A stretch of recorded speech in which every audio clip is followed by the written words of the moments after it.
When people hear Ethereum, they usually think about one thing: ETH, the cryptocurrency, the price chart, the investment. But Ethereum is not only a digital asset, it is also a global blockchain infrastructure, a network where thousands of applications operate, where developers build financial products, where stablecoins move, where digital ownership systems are created, and where traditional financial concepts are being tested in a digital environment. So the real question is not only, should I own Ethereum?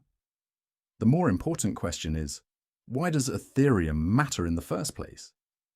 And when Ethereum enters Indonesia, another layer appears: regulation, banking, local financial access, and how international digital assets connect with the Indonesian system. One common mistake is treating Ethereum and ETH as the same thing. They are connected, but they are not identical. Ethereum is the blockchain network, the infrastructure, the environment where applications operate. ETH is the native cryptocurrency of that network. It is used for transaction fees, network security, staking, and transferring value. A simple comparison: the Ethereum network is like the financial infrastructure. ETH is the asset used inside that infrastructure. Understanding this difference changes how you view Ethereum. You are not only looking at a token, you are looking at a technology ecosystem. The first internet-connected information, Ethereum attempted something different. It introduced programmable transactions. The idea was simple. What if financial agreements could run automatically? What if ownership could exist digitally?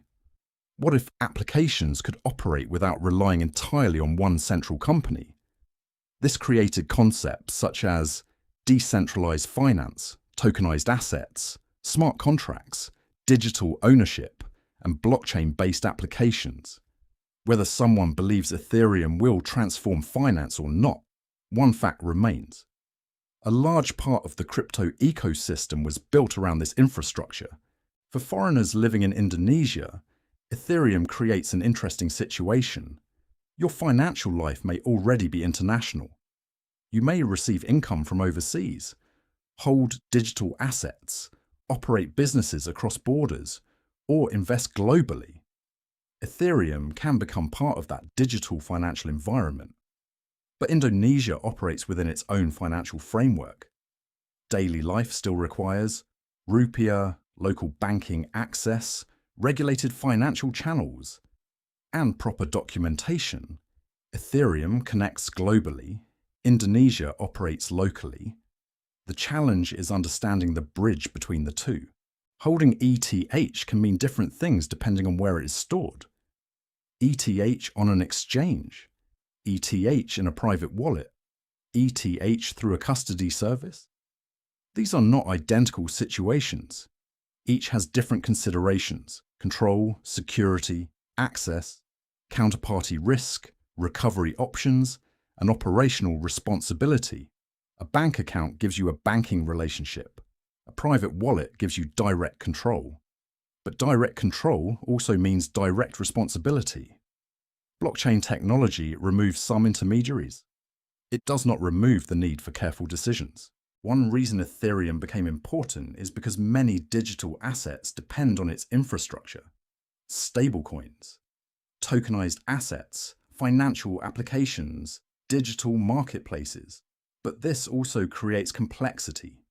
Users need to understand which token, which network, which wallet, which platform, which transaction purpose. A blockchain transaction can be technically successful and still create a problem if it goes to the wrong place. The technology works exactly as designed. Unfortunately, it does not know when humans make expensive mistakes. For many foreigners, the important question is not simply, can I buy Ethereum? The question becomes, how does Ethereum fit into my financial life in Indonesia?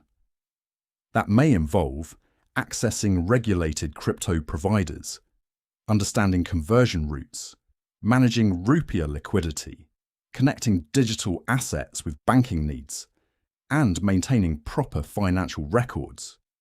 A digital asset exists inside a wider financial environment. The asset itself is only one component. This is where Sungazer helps. For many foreigners, the difficult part is not understanding that Ethereum exists. The difficult part is navigating Indonesia. Which crypto provider, which access route? How does digital asset ownership connect with local banking? How can international wealth interact with Indonesia's financial infrastructure? Sungazer Live operates as a digital asset aggregator, connecting clients with more than 4 registered crypto exchanges in Indonesia. Instead of focusing on one platform, we help clients understand different available routes within Indonesia's regulated crypto ecosystem. But digital assets are only one part of the picture.